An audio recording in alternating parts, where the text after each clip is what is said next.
A lot happened in 2025 that impacted the finances and budget of many couples.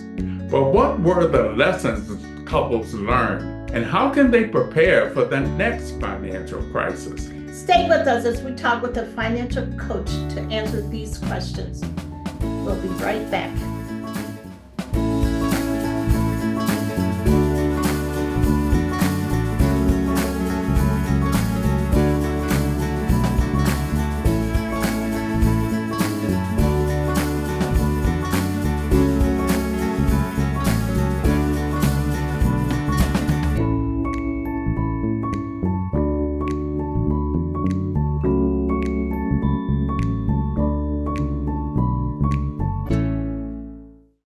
Welcome to this edition of Living a Godly Marriage.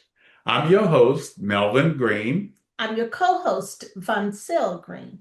and tonight we have a very special guest, Andrea Jackson, who has been a financial coach for 22 years, including being our financial coach. Yes, So we'd like to welcome Andrea thank you, to Michelle. Living a Godly Marriage. Yes. Thank you, thank you, thank you. I am definitely honored that you guys would give me this opportunity. It's something that I love to talk about, but also I know that it's needed in our community. So thank you guys for the opportunity and having this topic on your show today. So let me ask you a question. What financial lessons has 2025 taught married couples? It's taught them a lot of lessons.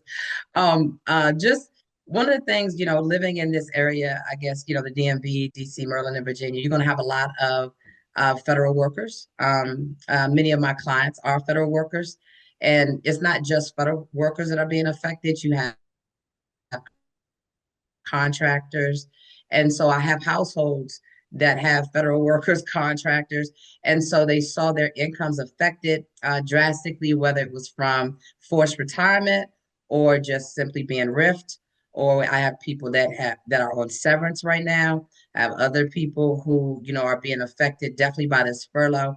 So what it has taught them the most is to prepare and to be prepared because we don't know what tomorrow brings. And there is always a credible threat when it comes to our money.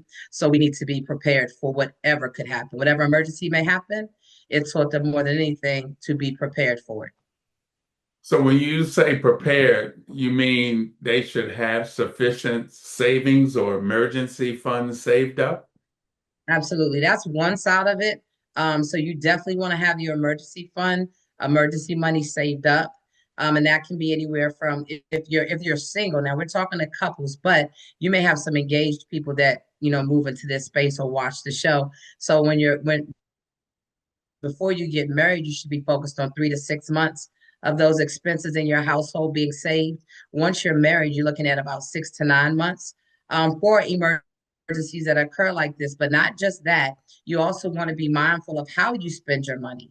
And that's not something that should be brought about by an emergency. But if you're already managing your money correctly, then when these things happen, then it's not such a drastic blow to the household. And so when I say being mindful of how you're managing your expenses, just what are you spending money on? People tend to overspend on food and shopping. That's what I see the most. So just being mindful of that. So preparing in advance that we're living off a budget. I prefer to call it the wealth accumulation program because that just sounds better than a budget. But if they're living off of either, then they're prepared as opposed to just spending money as they make it. So, in your practice, have you found that most couples live within their budget? Hmm. I could probably stop making sound effects. No. And so one of the reasons, so let me preface the big fat no with this. It definitely depends on age slash maturity of a couple. And that comes down to also how has that couple been taught about money? So when you take two people that came from two different backgrounds and you put them in one household, one of the biggest challenges rectifying that space. Like, how are we going to deal with our money? So, yes, I, I know I said no quickly, but that's just simply because people overspend, and it's the things that we spend on, like I said, food and shopping, and it can get ridiculous. Like the most I've ever seen a couple spend, and the wife didn't know the husband was actually spending this much. And we had to actually audit, like look at exactly what was being spent. And he was spending over $1,500 a month eating out. And so going to lunch, he was going to lunch and a happy hour and a few times a week. And so it was adding up. And she had no idea that that amount of money was being spent. And so it's those types of things. But yes, no, not too many people are living below their means, especially in this area, Yeah, and unfortunately. it reminds me if you had a couple that both of them buy Starbucks 5 times a week, while they're going to work. Go bankrupt. I mean that's a lot of money right there. And people don't think by It 20 does. It adds days a month, look how much money you've spent. Yeah, yeah.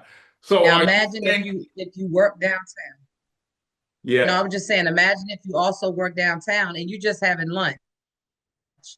That's $20, but $20 5 days a week is $100. So 4 times a month is $400. It just adds up, and people aren't, if they're not paying attention to it, they look up and certain bills aren't being paid. But it's not because the money's not coming in the household. It's because they're doing what they want to a lot of times, not necessarily what they need to be doing. Right. oh, okay. So overspending is a common issue that I heard you mention. What other common issues do you find that couples have to deal with? Financial issues. Not being on the same page. So one of the conversations I tend to have is let's establish some goals because again, you have two people coming from two different spaces and you may have one person that grew up in a household where people were financially responsible, but then you may have somebody else that grew up in a household that they were not financially responsible. And I always tell people do not do what you say, they do what they see. And so you'll hear a parent and they'll say, I tell my child not to do this, that, and the other. Well, your child is doing what they saw you do. People do what you do, they don't do what you say. And so, with that being said, whatever they observed, they're bringing to that marriage. And so, when trying to get them on the same page, I mean, literally, I've had to refer people to therapists because I'm like, you can't have a conversation. And when you cannot have a conversation without getting into an argument with me, they're not arguing with me, they're just arguing in front of me. And I'm like, okay, we have to get on the same page. So one of the things that, like, just in regards to what you asked, getting people on the same page, and the best way to do that is to establish goals, common goals. What is it that we want to accomplish? We can agree that maybe we have different ways in which we're going to get there, but what is it that we're trying to get to? Because most couples want the same thing. They want to live comfortably. If they're in a position that they're not retired, they want to have a retirement that is comfortable. They don't want to be stressed about finances. So they want a vacation. Like they have the same goals. It's just about how do we get to that goals, and that's important. So, Andrea, following up on what you just said, bringing a blended family together, what are some of the most common issues that they face blending families and finances together? Mm-hmm. The biggest thing that I've seen with blended families is, okay, so, and this is not a spiritual conversation, this is just what I see. It's the combining of bank accounts. Because when you have a blended family, one person may still have child support. They may have some other things that they have to take care of. What I've found recently, though, there's a generation of people called the sandwich generation. A lot of Gen Xers are sandwiched. So if they had children later, they're also taking care of their parents. Yes. So one of the things that I'm seeing now from a blended space is economically, you have couples that are taking care of their parents and raising children. So if I bring a family together and we're blending in all these aspects, the biggest thing that I see is how do we manage this space? Do we have separate accounts? Do we have a joint account? And what I typically advise is that a joint account is established for all household bills. Like anything having to do with the house has to come out of a joint account. And then if you have these other things that are occurring that you may need to have separate accounts, like child support, or like I said, I've even seen spousal support, like the other spouse, and I've seen parental support. If these things are happening, then separate accounts exist to deal with that. So what are, say, common financial issues that newly married couples face? So newly married, I mean, crazy as it sounds, it's similar. Um, because when you're dealing with new married couples, they're falling into the same thing. Like, well, how did you learn how to spend money, and how did I learn how to spend money?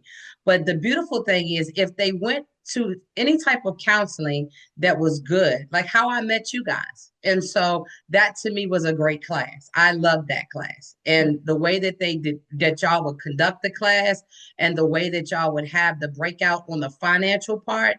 I think that is such a great activity, so much so that anytime somebody has me come and speak for any married couples, I do that activity. And I do the activity because people need to understand what's a priority for the other person. And if y'all can remember that activity, they had to prioritize what was important. And sometimes housing was important for one person, and giving was the main thing for somebody else. See, these are the things that at the beginning of a marriage need to be worked out. What are the priorities as we move into this thing, even down to, tithing? Are we going to tithe? Are we going to give? Because imagine being married to somebody and y'all are not on the same accord with that. Like, one person doesn't believe in the giving and the other person does. Now it's a covering as long as the one person gives, but that can cause a challenge in someone's household though. So helping people when they're newly married to prioritize the most important things, and so that they can both be on the same page and not have financial issues later. Because believe it or not, most people think infidelity is the reason why people get divorced, but that is not. The number one reason why people get divorced is finances. They cannot get on the same page. And so helping them do that is what the thing that I see that has to happen the most when I'm dealing with newer couples as well. Yeah, and we found in premarital classes that a couple, normally there's one person who's a spender and the other is a saver. And so you bring the two of them together, and it can be difficult because the spender can feel, look, I'm making this money. I've always spent it the way I wanted to. And now you're saying we need to save some of this. Or we've seen situations where one spouse is saying we need to get out of the debt. And the other spouse is saying, no, we need to save money to get a house. So when you mentioned about getting them on the same sheet, I can understand that because we've seen many conflicts that way. Andrea, could we back up just for a moment? You mentioned the parents-in-laws. Could you talk about that a little bit more? Some of the difficulties you've seen blending with in-laws? Well, it's not even, yeah. So the in-laws for each couple, definitely. Yes. But that generation, so Gen Xers are in their 50s, late 40s, all the way up to like early 60s. And so this group of people, we have parents that are in their 70s and their 80s. But also, many of these people have had children later. So they still are raising their children. So they have teenagers. Actually, I have a girlfriend. I mean, it's not funny, but it was funny when it happened. Her and her husband, they thought she had fibroids. She's 45 years old. They thought she had fibroids and she was pregnant. So they literally have a 1-year-old. And their older two children are 24 and 23. So they have a 23-year-old, a 24-year-old. Both of them graduated college, and a 1-year-old. So so now they have 18, 20, 95 more years with this 1-year-old, but their parents are actually in their 70s and 80s. So when you're dealing with parents, now we're having conversations. And I've seen this for years though, in-law suites. So, you know, a lot of times the mother of, and it typically is either the mother of the wife that's living with them. And so you have in-law suites that come into play. But then when you have a parent that may be sick, they may, you know, have some type of illness. Now we having to deal with either a rehab space or we're having to supplement the income. So this parent doesn't have enough income, so we are supplementing the income out of our household. So it's playing out all different ways, but that sandwich generation is real. When you're taking care, you're sitting in the middle and you're taking care of your parents and you're taking care of children at the same time. So that is definitely causing a different type of strain in households. Sure. And again, that's another reason all this needs to be put out on the table in premarital counseling. Uh, just because you'll find out people's attitudes, you'll find out issues. In fact, another question comes to mind. If a person is dating, should they ask, particularly as they get close, maybe engaged or whatever, should they ask to see the prospective spouse's credit report? What would you recommend? I would say before they say I do, absolutely. Yes. Yeah, because It's so funny. I I don't can know tell if you you ever seen anything, but the report doesn't. right. I don't know if you ever seen the joke. It says that's why it's called significant other. Because if you actually break down significant, it says sign if I can't. So and so if y'all get that joke. Anyway, so but you definitely need to get I think once you move to the space of, I just had this conversation with somebody earlier today. There's a difference between getting engaged and actually getting married. And so, you know, believe it or not, just because people say they're engaged, I've met people that have been engaged for 10 years. And so once you get to the point that this is what it is, Monsieur. You get to a certain point where it's ridiculous to call someone your girlfriend or boyfriend. So they start saying, I'm engaged because you don't want to tell people that that's my boyfriend. Yes. So they say that's my fiance because somehow that sounds better. But once you get to the point that you are actually headed towards marriage, have a date, most definitely that all these things need to be revealed. Like that conversation has to happen. You need to talk about what do you prioritize? We just talked about that. Definitely need to pull out the credit reports because you should not go into a marriage not knowing what you're walking into, because at that point you're responsible.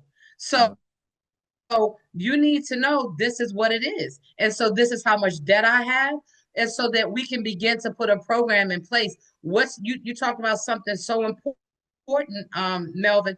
What's the mindset of that person? Are they a saver or a spender? Because if they're a spender, then they won't have any assets. I sat down with a couple years ago, and that particular couple, they were young. The guy had been saving since he was 16 years old. This is an honest to goodness truth. This man was 27 years old, and he had over $600,000 of assets. He had stock, he had mutual funds, he had so much stuff, but he had worked for Microsoft for years. So he had started at 16. I did an appointment with them. They put their financials on the table. It's the first time they had ever seen each other's money. She had $40,000. And so this is what I mean by priorities. Like he was like, why would they spend $40,000 on a wedding? And I said, that's a conversation that happens before you decide to get married. But that's the money that they saved for the wedding. So suffice it to say, he was very upset because he just felt like, where's your money? And so, but this is a conversation that needs to happen. Now, he had a lot more than most people, but she didn't have, you know, for the most part, any if she was going to spend the whole 40 on the wedding. So you do need to have these conversations, and that's inclusive of looking at the credit report. So what would you recommend if one party does not want to talk about finances at all? What would you recommend in that case, in a case like that? Ooh, that's hard. Yeah. That's difficult. And unfortunately, Melvin, this is not directed towards you because you're awesome. But most of the time, Yes, he it is. is the men that do not want to talk about the money. Really? Oh yes, it's a space where they feel like I got it, I'm good, I've been doing it this long. And sometimes that's simply just about not wanting to be vulnerable. But honestly, Von Steele, I can't make people do anything.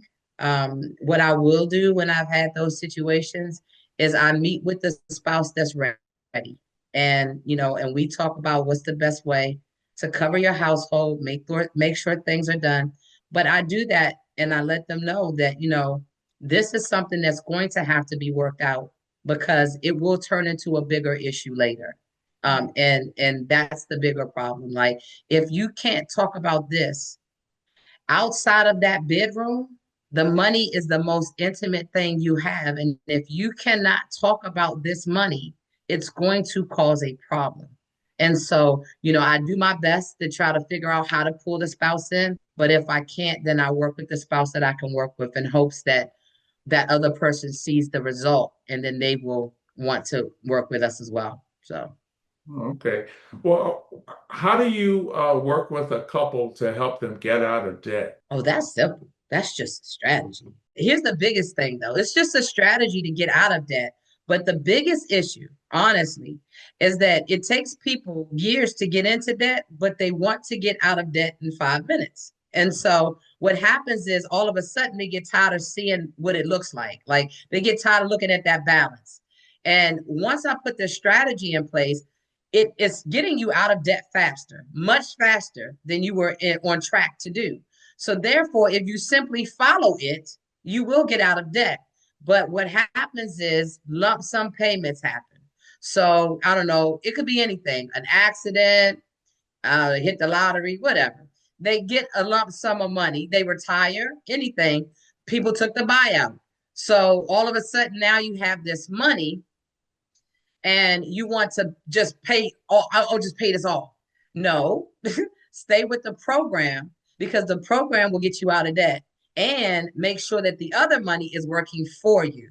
So not to get too deep because I know, we don't have a lot of time, but what I will say is there's something called the rule of 72.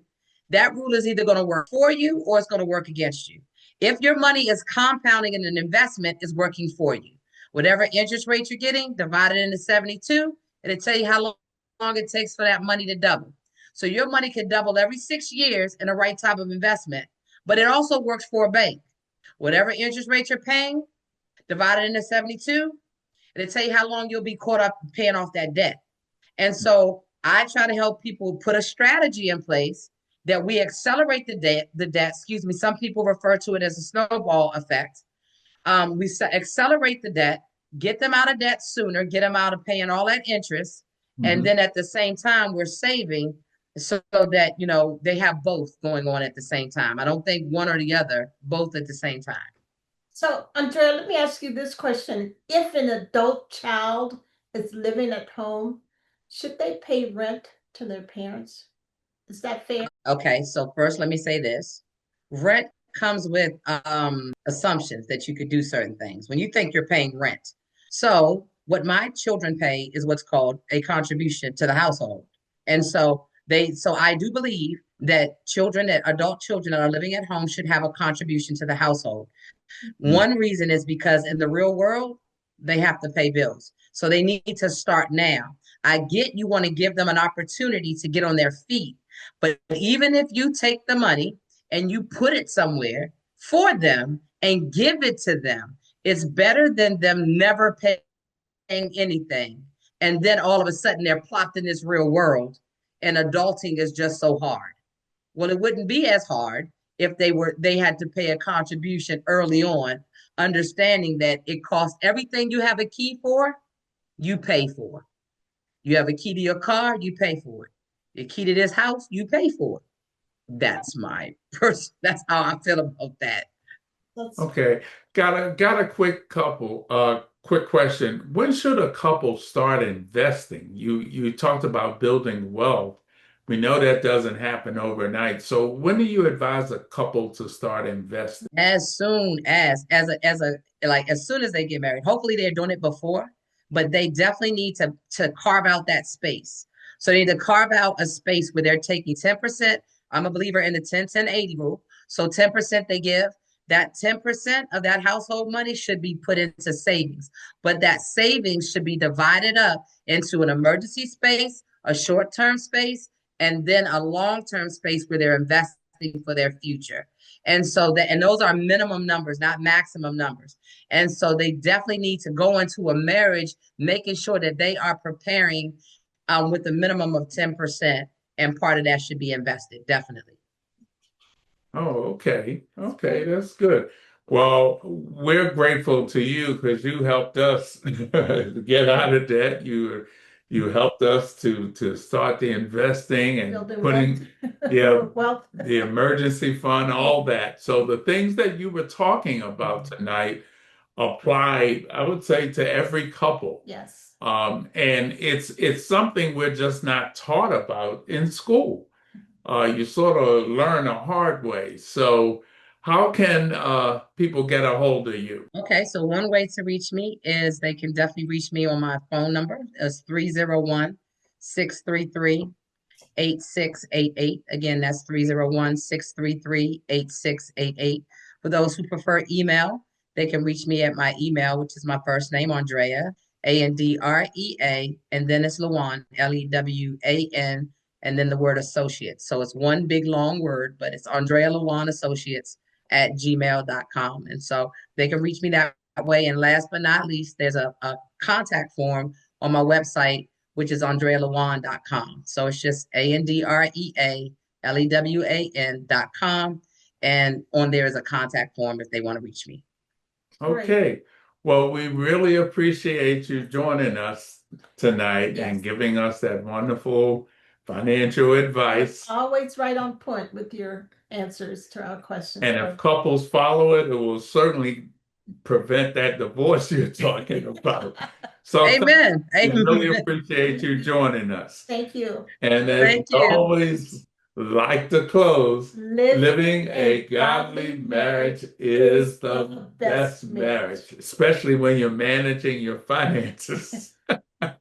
Thank you again, Andrea. We appreciate you very much.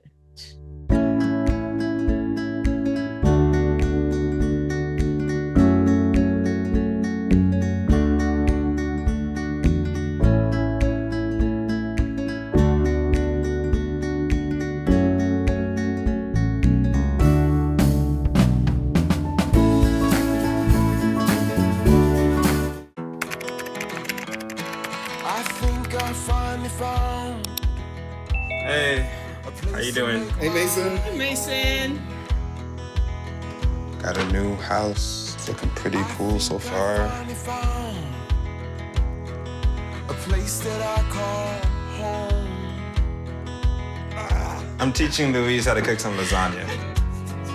It only takes a spark to make a fire start.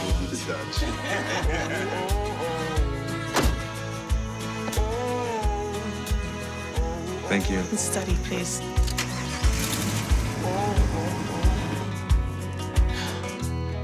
I think I finally found a place to make my own. A place that I call home. This place that I call home.